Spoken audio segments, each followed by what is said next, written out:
Hello friends, welcome to my channel Shaukeen academy. आज फिर से हाजिर हैं। अगर आप लोगों ने मेरी वीडियो सब्सक्राइब नहीं करी है तो अभी जाकर इसको सब्सक्राइब कर दीजिए।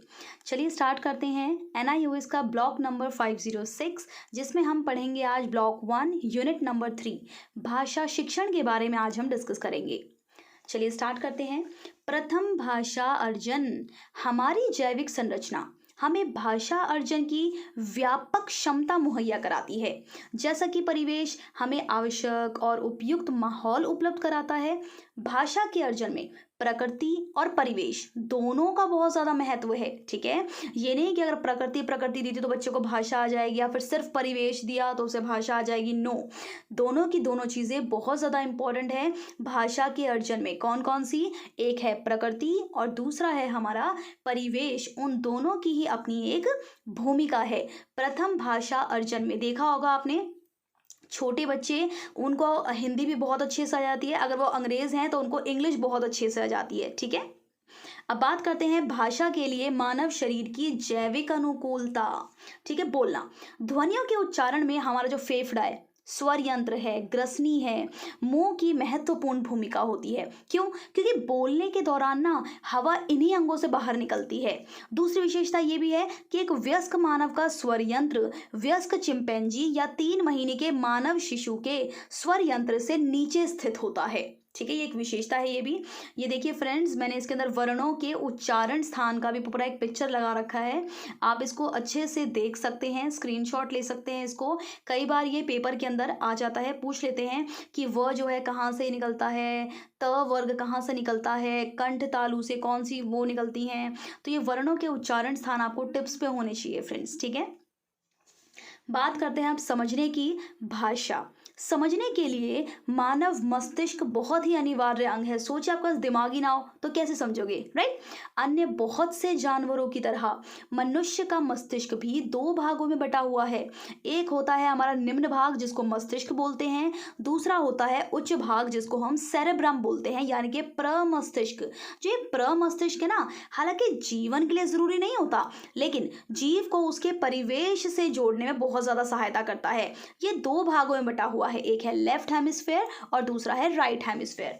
देखिए मैंने ये पिक्चर लगा रखी है यहाँ पर लेफ्ट और राइट की। लेफ्ट वाला क्या करता है friends? Analytical thinking, numbers, language, reasoning, logic, science and maths, ये सारी चीजें करता है आपका लेफ्ट ब्रेन। और राइट साइड में emotional intelligence, imagination, expression, art awareness, intuition and creativity. ये सारे पॉइंट्स ये अच्छे से याद कर लीजिएगा, दिमाग में बिठा लो इस दिमाग की पिक्चर को। ओके, हमारे शरीर के दाहिने हिस्से में जो अनुभव होते हैं ना, उसका बोध होता है भैया हमें बाएं परम मस्तिष्क अर्धवृत्त से। ठीक है, और जो शरीर के बाएं हिस्से में अनुभव होता है उसका बोध होता है हमें दाएं वाले से। यानी कि बाएं हिस्से का अनुभव होगा दाएं से और दाएं वाले का अनुभव होगा हमें बाएं से। अध्ययन हमें ये भी बताते हैं फ्रेंड्स कि दाएं हाथ से काम करने वाले 90% और बाएं हाथ से काम करने वाले 70% लोगों की भाषा बोलने और समझने की क्षमता मस्तिष्क के बाएं अर्धवृत्त में होती है। याद रखिएगा। बात करते हैं परिवेश की भूमिका की। देखिए फ्रेंड्स, भाषा सीखने की एक उपयुक्त और एक निश्चित आयु होती है, ये याद रखिएगा। कौन सी होती है वो? 2 से 14 साल तक। इसी उम्र में बच्चे सहजता से भाषा सीख लेते हैं। जो बच्चे अपने माता पिता के साथ अपना देश छोड़कर किसी दूसरे देश में बस जाते हैं वो वहाँ की भाषा को आसानी से सीख लेते हैं, जबकि बड़ों के पसीने छूट जाते हैं, उनको बड़ी प्रॉब्लम्स का सामना करना पड़ता है। ये तमाम परेशानियाँ प्रकृति द्वारा भाषा सीखने के लिए एक सुनिश्चित आयु सीमा के कारण ही होते, क्योंकि हमें तो तभी आएगी 2 से 14 साल में ही। बात करते हैं अब क्रिटिकल पीरियड की।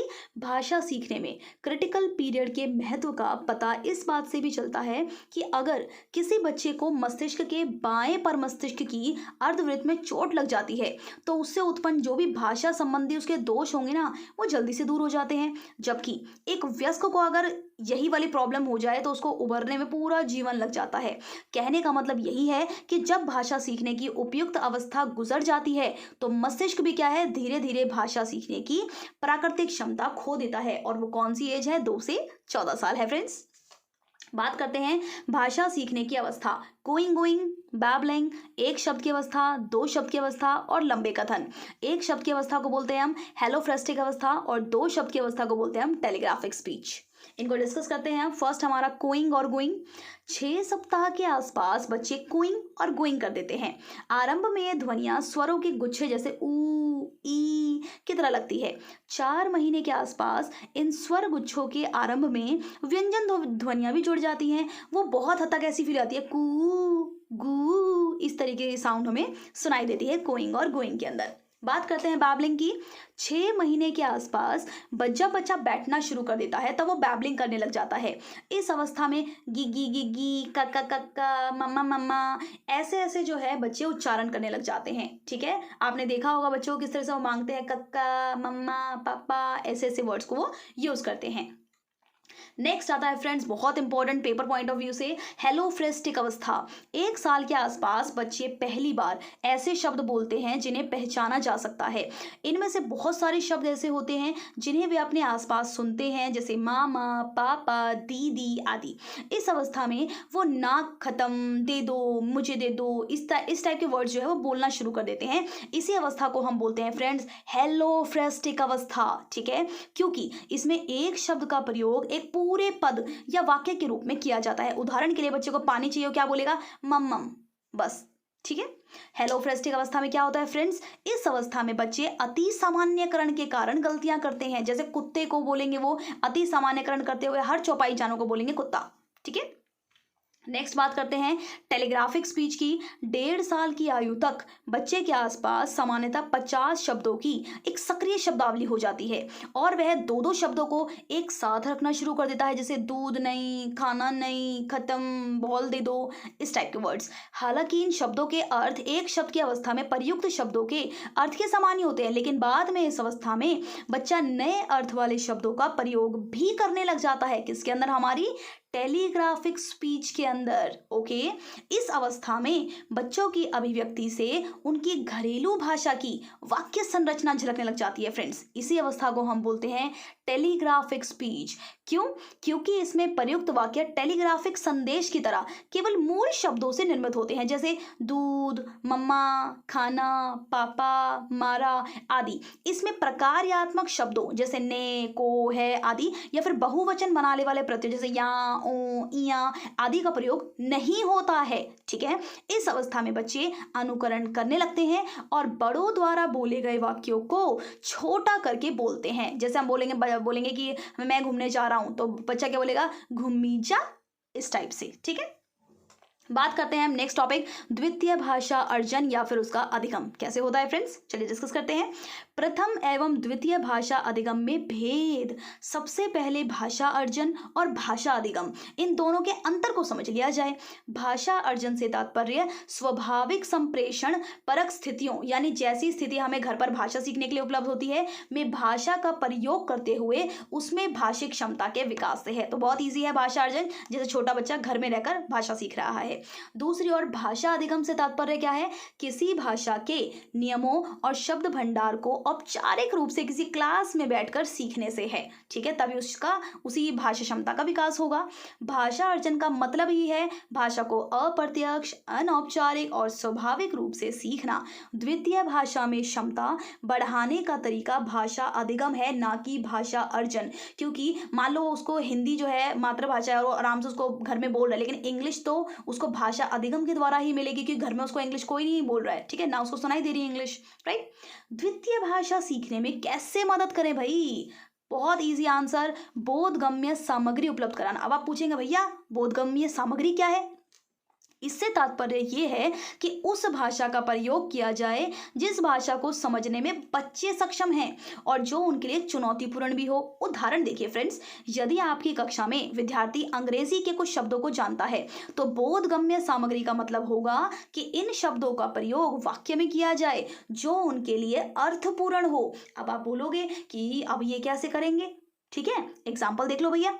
अध्यापक निर्देश दे सकता है, बच्चे बोर्ड को मिटाओ, रब दी बोर्ड, बच्चा फिर टीचर बोलेगा दरवाजे को बंद करो, क्लोज दी डोर आदि। ऐसा करने पर अध्यापक की क्रियाएं और संदर्भ बच्चे को शब्दों के आसपास अर्थ गढ़ने में मदद करेगी जो कि वह पहले से जानता है। इस प्रकार से अध्यापक के जो इंस्ट्रक्शंस हैं निर्देश के रूप में बोधगम्य सामग्री प्रदान कर रहा होता है, जिससे उन शब्दों का प्रयोग होता है जिन्हें बच्चा पहले से ही जानता जानता है। तो आपके दिमाग में बैठ गया ना कि बोधगम्य सामग्री कैसे यूज करनी है क्लास में। नेक्स्ट बात करते हैं अब इसी की। बोधगम्य सामग्री के अलावा अतिरिक्त कुछ अन्य कारक भी द्वितीय भाषा सीखने को प्रभावित कर सकते हैं, जैसे विद्यार्थी की प्रेरणा, उसका आत्मविश्वास, उसकी उत्सुकता, उसकी चिंता और भाषा सीखने के प्रति उसका रवैया। यह कारक द्वितीय भाषा सीखने की प्रक्रिया को या तो बाधित करेगा फ्रेंड्स, या फिर प्रोत्साहित करेगा। ठीक है, मान लो उसको इंग्लिश सीखने की बहुत ज़्यादा एक्साइटमेंट है तो वो बहुत अच्छे से करेगा, और उसको बर्डन लग रही है तो वो उसको बाधित करेगी, राइट। नेक्स्ट हम बात करते हैं भाषा शिक्षण के तरीके। कौन कौन से तरीके हैं भैया, बताइए हमें भी। व्याकरण अनुवाद विधि यानी कि ग्रामर ट्रांसलेशन मेथड, दूसरा आता है प्रत्यक्ष विधि यानी कि डायरेक्ट मेथड, थर्ड आता है श्रवण भाषण विधि यानी कि ऑडियो लिंगुअल मेथड, फोर्थ आता है हमारे सामने संप्रेषणात्मक विधि यानी कि कम्युनिकेटिव मेथड। ठीक है, हम इन सारे के सारे मेथड्स को भी डिस्कस करेंगे कि किस तरीके से ये यूज़ होते हैं हिंदी के अंदर, हमें भाषा के विकास के अंदर इसको किस तरीके से यूज़ करना है। व्याकरण अनुवाद विधि भाषा सिखाने का वही पुराना घिसा पिटा तरीका आज भी व्यापक रूप से इस्तेमाल किया जाता है, राइट। वही है हमारा व्याकरण अनुवाद विधि। इसमें भाषा सिखाने का मुख्य उद्देश्य था लक्ष्य भाषा में इस स्तर की प्रवीणता हासिल करना कि लक्ष्य भाषा का साहित्य आसानी से पढ़ा जा सके और लक्ष्य भाषा में लिखना भी आ जाए। वही व्याकरण अनुवाद विधि जो हम भी आज तक बड़े हुए हैं पढ़ पढ़ के, राइट। नेक्स्ट आता है प्रत्यक्ष विधि जो आजकल प्राइवेट स्कूल्स में यूज कर रहे हैं थोड़े में। डायरेक्ट मेथड, इसमें बोलने की शुद्धता पर जोर दिया जाता था। विद्यार्थी अध्यापक के पीछे बार बार एक ही वाक्य को दोहराएंगे, उसी को अध्यापक की तरह बोलने की उसको कोशिश करते हैं। ठीक है, पहले हमारे में क्या होता था, इंग्लिश का लेसन होता था उसकी हिंदी बताते थे, लेकिन अब क्या होता है डायरेक्ट इंग्लिश टू इंग्लिश बताते हैं। ठीक है, श्रवण भाषण विधि, इसमें बोलना सिखाने के लिए संवाद को आधार बनाया गया। इसमें टेप रिकॉर्डर, भाषा प्रयोगशाला के आविष्कार से भी बहुत ज़्यादा हेल्प मिली है। श्रवण भाषण विधि में इस तरह के संवादों का इस्तेमाल किया जाता था, जैसे कमल आपका नाम क्या है, गीता बोलती है मेरा नाम गीता है, और आपका, आप कहाँ रहते हो, इस टाइप से। नेक्स्ट बात करते हैं संप्रेषणात्मक विधि की।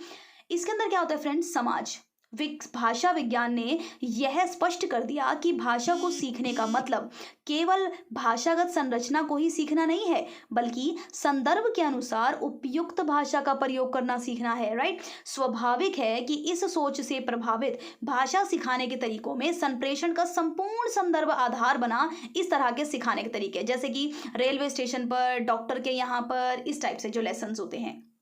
लास्ट हमारा स्वाभाविक तरीका, इसमें सबसे अधिक ध्यान इस बात पर दिया गया कि भाषा सीखने के केंद्र में कौन होगा, विद्यार्थी होगा, ना कोई टीचर होगा, ना ही पठन सामग्री होगी।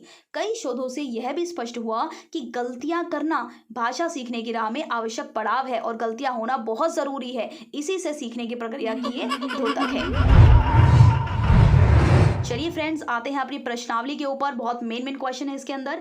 आमतौर पर भाषा वैज्ञानिक भाषा को निम्न में से किन दो का योग भर मानते हैं? ए शब्द व वाक्य, दूसरा ध्वनि व वाक्य, तीसरा शब्दकोश एवं व्याकरण, डी हमारा ध्वनि या व्याकरण। बताइए, आपने सारे के सारे बीच पूर्व पढ़ा है, इसके अंदर क्या ऑप्शन होगा इसका सही? सोचिए सोचिए सोचिए, इसका ऑप्शन होगा सही फ्रेंड्स शब्दकोश व व्याकरण। ठीक है, नेक्स्ट क्वेश्चन, हिंदी में संज्ञा के कितने रूप होते हैं? 5, 3, 2 या 6? बताइए, ये भी हमने पढ़ा है अभी अभी। बताइए, 6 रूप होते हैं। ठीक है, संज्ञा के 2-3 रूप नहीं होते, 6 रूप होते हैं। मानकीकृत भाषा अक्सर समाज के उस वर्ग की होती है जो डैश में होता है, ये मैंने आपको बताया भी था। सोचिए, मानकीकृत भाषा अक्सर समाज के उस वर्ग की होती है जो फ्रेंड्स सत्ता में होता है, जिसके पास पावर होती है, जिसके पास पैसा होता है। नेक्स्ट, भाषा सीखने के औपचारिक तरीकों में निम्न में से क्या शामिल नहीं है? शिक्षक या प्रयोगशाला, भाषा प्रयोगशाला, या स्कूल, या घरेलू परिवेश। सोचिए फ्रेंड्स, बहुत इजी क्वेश्चन है। क्या आंसर हो सकता है इसका? शिक्षक, स्कूल, भाषा प्रयोगशाला या घरेलू परिवेश। सो आंसर इज घरेलू परिवेश, क्योंकि औपचारिक के अंदर तो स्कूल वाली सारी चीजें आ गई है हमारी, राइट।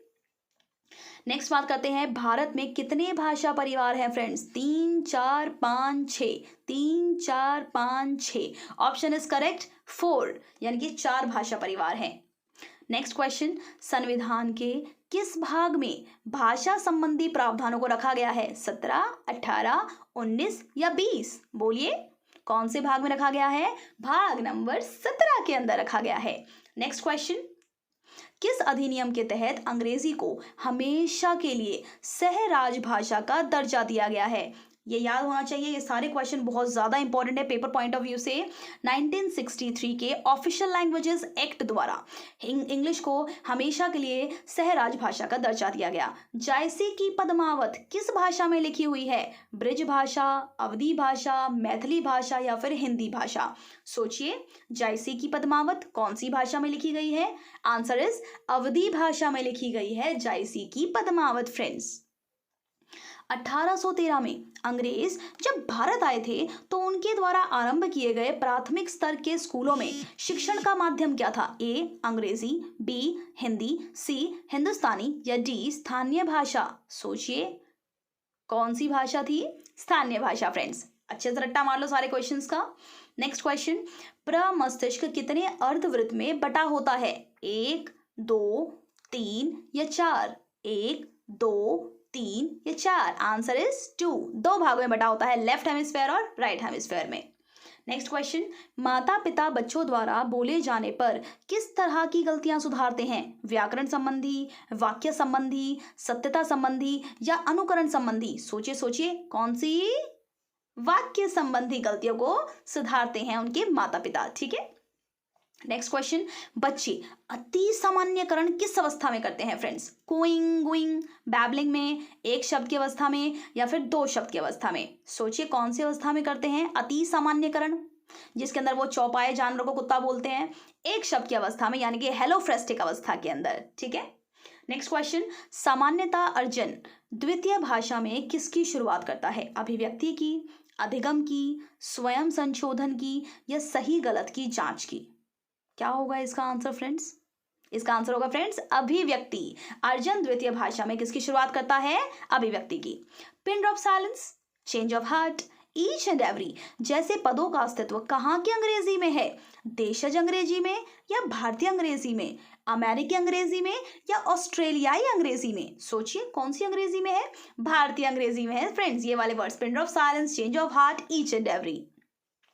एक अंग्रेजी भाषी को खरगोश बोलने में बड़ी कठिनाई होती है, क्यों होती है भाई? ये शब्द अंग्रेजी में नहीं है, दूसरा ख की ध्वनि अंग्रेजी में नहीं है, सी हिंदी बोलना ही नहीं चाहता वो बंदा, सीखने की कोशिश नहीं करता। तो बताइए आप कौन सा आंसर लगा के आओगे इसके अंदर फ्रेंड्स? ऑप्शन करेक्ट इज ख की ध्वनि अंग्रेजी में है ही नहीं, इसीलिए उसको प्रॉब्लम होती है।